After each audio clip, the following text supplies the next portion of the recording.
Ambassador Festius of the Vashtu Directorate, discoverer of humanity, accidental savior of the galaxy, eternal sufferer of council idiocy, and devoted viewer of human YouTuber Chapter Master Valrak, liked to think he was a patient being.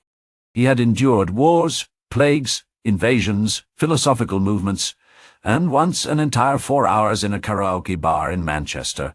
To put it frankly, he was used to dealing with idiots. But nothing tested his patience like introductions to new species. Some were outright xenophobic and hostile. Others were smug and condescending, until he discovered humans. Festius discovered Earth purely by accident on a little holiday in the dead zone of the Orion Arm. He released almost immediately that he was starting to lose his sanity. Humanity, he quickly learned, was a species that had split the atom twice J. Us to see if the second time was funnier. Created the internet and immediately filled it with memes and porn.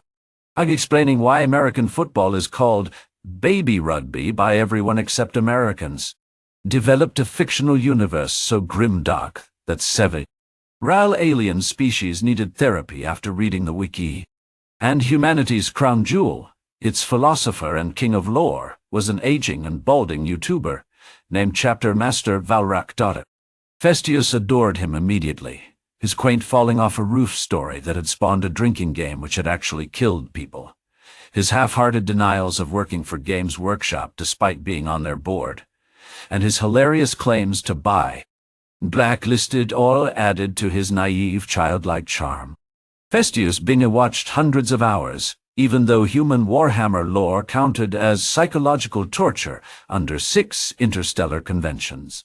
But the heart wants what it wants, and so Festius sponsored humanity for council admission. This proved to be the single most consequential blunder in galactic history. Humans joined the council with an enthusiasm never before seen. Almost instantly, chaos erupted.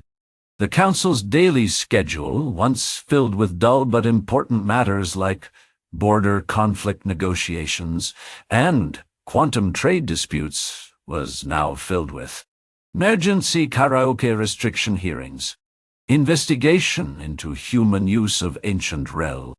I see as a cupholder. Petition. Ban humanity from helping with anything, ever.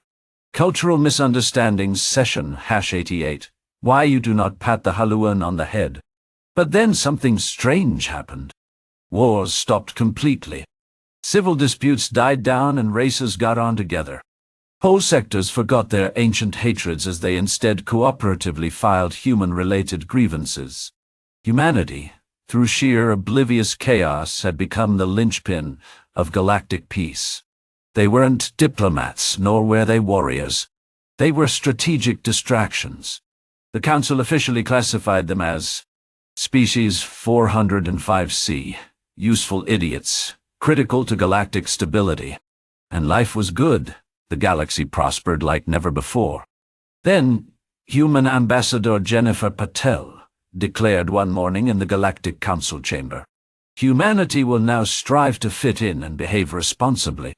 It was the single most alarming sentence ever spoken in the council chamber that left many a dipple Omad stunned into silence.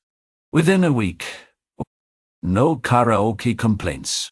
No accidental extra-dimensional breaches. No teaching alien children the NSW Rugby League rules. No science experiments labeled probably fine. No cultural misunderstandings requiring 17 apologies and a fruit basket. The complaint docket emptied and ambassadors milled about in confusion. They had nothing to do. And the galaxy immediately began tearing itself apart. Ancient wars reawakened. Trade federations collapsed. Civil wars reignited. 4 financial systems crashed after having time to actually check their books. The Galactic Council panicked, and a desperate delegation, led by Festius, burst into the human embassy. "Humans," he cried, "you must stop improving yourselves." Patel blinked. "We thought you wanted fewer incidents." "We don't," Festius wailed. "Your chaos is the glue holding civilization together."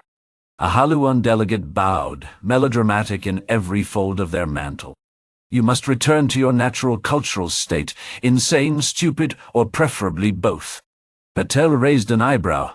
So, you want us to go back to how we were? The council screamed in unison, yes! The next day, a human scientist accidentally invented reverse coffee and briefly unaged a Klarnaxi ambassador. Someone mixed vodka with a quantum battery. Space was sticky for hours. A wormhole was open to a dimension made entirely of sentient bread. And the Valrak requested a fourth ban on baby rugby as wearing pads is key. The docket filled. War talk vanished. The galaxy stabilized. Peace, stupid, pointless, structurally idiotic peace returned. Festius, relieved that reality wasn't collapsing, finally returned to what truly mattered. Watching his beloved chapter Master Valrak, he wiped away a tear as he remembers how the universe had been unkind to the beloved human loremaster. Centuries earlier, Valrak had been at the top of his game, scamming millions from unsuspecting lore fans, and then, as all things do, his downfall, tragically and suspiciously, he was converted into a server skull by one of his less-than-loyal followers, a fan known only as Daka. Daka claimed Valrak had ascended into peak lore delivery form. But Games Workshop claimed this was unlicensed copyright infringement and sued Valrak for millions. Valrak himself, now a floating skull with a GoPro and a backpack of battery packs, simply resigned himself to his fate and said, "All right, lads, we're going to break down these new leaks." Daka kept Servo Skull Valrak as a toy, for enrichment purposes. Until a landmark ruling in the 24 of Farah, Century Terran Supreme Court determined Servo Skull Valrak is barely intelligent, and only passes for sentience in the broadest sense, and legally permitted to continue making videos. He was freed, plugged int. A charger and started to immediately resume uploading videos to an unsuspecting galaxy. Festius watched all of it with reverence. And now, at last, after restoring the galaxy's equilibrium through diplomatic begging, he dimmed his lights, made a pot of Verdani blooming tea, and turned on the newest upload. The lore has changed again, lads. 25th Century Mega Ultramarines update. Servo Skull Valrak floated on screen, humming as his servos whirred. Festius' hearts filled with joy. Finally he had peace. Humanity, proudly stupid and gloriously chaotic, had once again saved the galaxy. And Festius could sit back and watch his favorite skull-shaped YouTuber in bliss.